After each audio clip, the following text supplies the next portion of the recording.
Are we not even supposed to make any attempt to make any sense out of this? Are you gonna give me any reason at all? Are you sure we gotta do this? It's my only chance, Peach. To Roxanne, I'm just a nobody. Ah, I see. You had to do a Powerline impression in front of the whole school to be a somebody.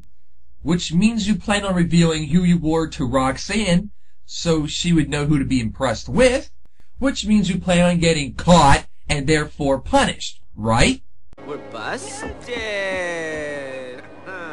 What? You didn't plan on getting caught? What an idiot! I'm a failure. Complete loser. My one chance to impress Roxanne and I blew it. Well, I guess not.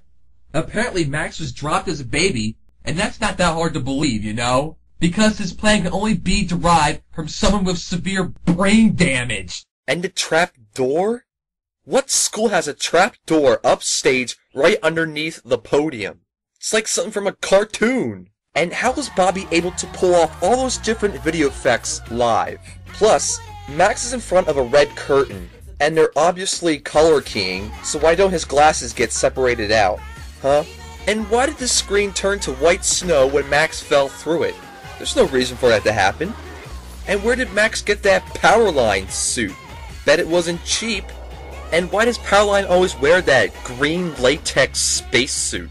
Kind of reminds me of the Village People. Man, you're getting served! How is Max able to propel himself all around the auditorium? How does Bobby control the spotlight? And why does the music slow down as if the motor gave out on a record player?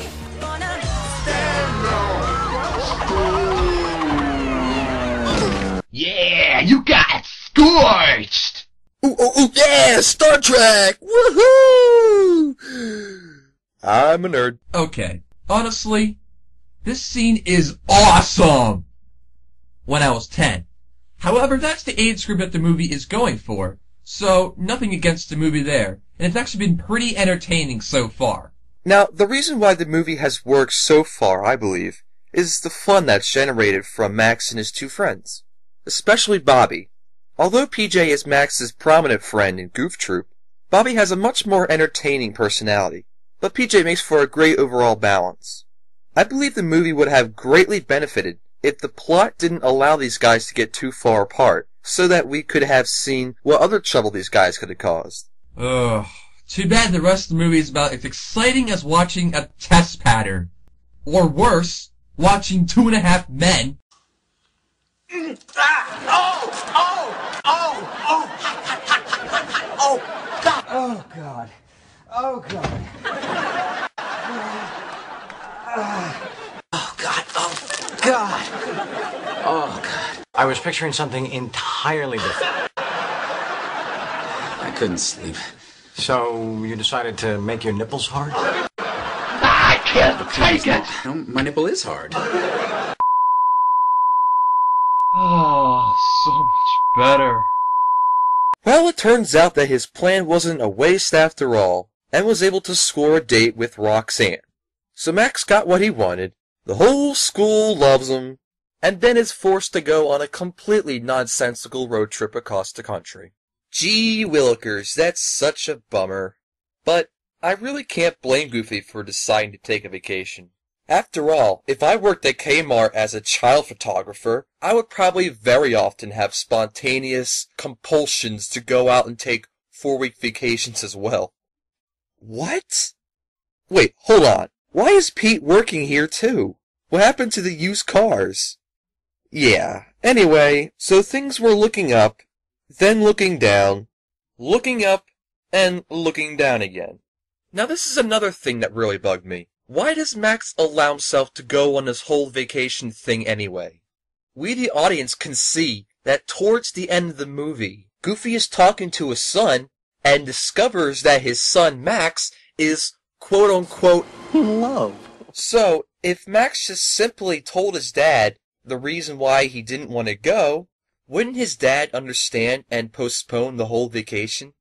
Oh, never mind, silly me. If Max actually took his dad aside and explained why he didn't want to go because he was going on a date, there wouldn't be a movie. So silly. Yes, well, Proceed. So Goofy and Max...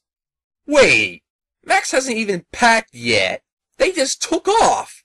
Oh boy, one pair of clothes for a few weeks. Sounds like fun! At least Goofy is a competent enough parent to let his son cancel an otherwise no-show date. Roxanne, my dad's taking me to the Powerline concert in L.A. Your dad's taking you clear across the country just to see a concert? Dad, knows Powerline. They used to play together in a band. Yeah, and I suppose the movie's actually going to end in...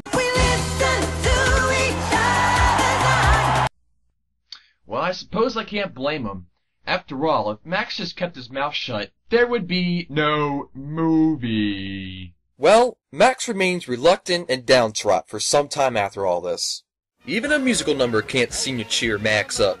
Gee, Max, all these people are busting their asses to entertain you, and all you can think of is Roxanne. Get over it. Wow. 9 lanes.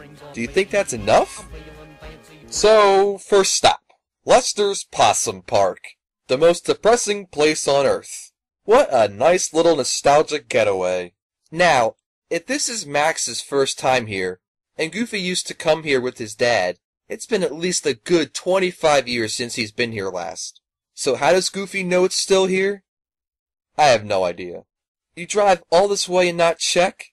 Oh wait, it's in the script. We're good. Never mind. And who decided to come here in the first place back in the family history? Apparently, the Goofy family is very sadistic. Yeah, kinda scary when you think about it. Oh, is Max angry? Where was your agitation when you couldn't even pack the stuff you wanted when you took off in the first place, dummy? Oh, way to go, pot calling the kettle black. You're in this disconsolate possum prison too, jackass. Welp, Goofy and Max come across Pete and PJ. Why?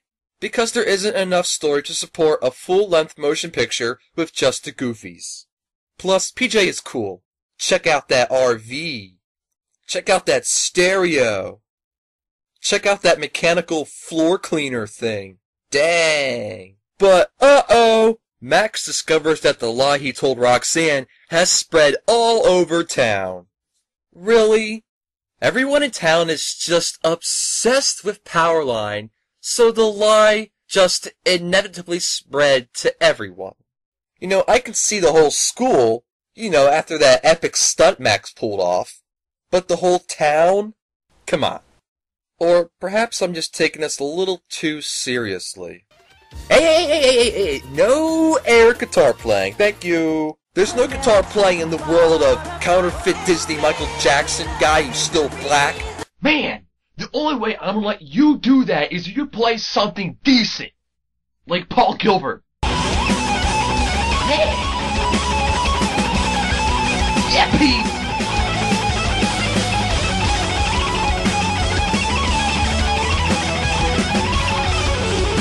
Yeah! Woo! Then the camera switches over to the adults, and we have Pete telling Goofy to be more strict in an attempt to add more tension to the plot, which doesn't work.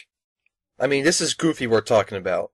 Well, despite the fact that Max is going to be torn limb from limb when he gets back home, things are looking up for the most part. We get to see some father-son stuff, which shows that their relationship is mending, just to be torn apart again, just to be mended again. Oh, it's an endless cycle. Oh, don't forget to recycle too. During his bonding, Goofy teaches his son the perfect cast. A systematic composition of varied upper and lower body motions, and uses it to catch Bigfoot. I suppose that's funny. I suppose. It's not funny.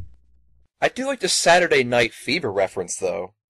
Oh man, not this stupid part. The movie makes a big deal out of Max erasing a line to Camp Destiny and drawing a line to L.A.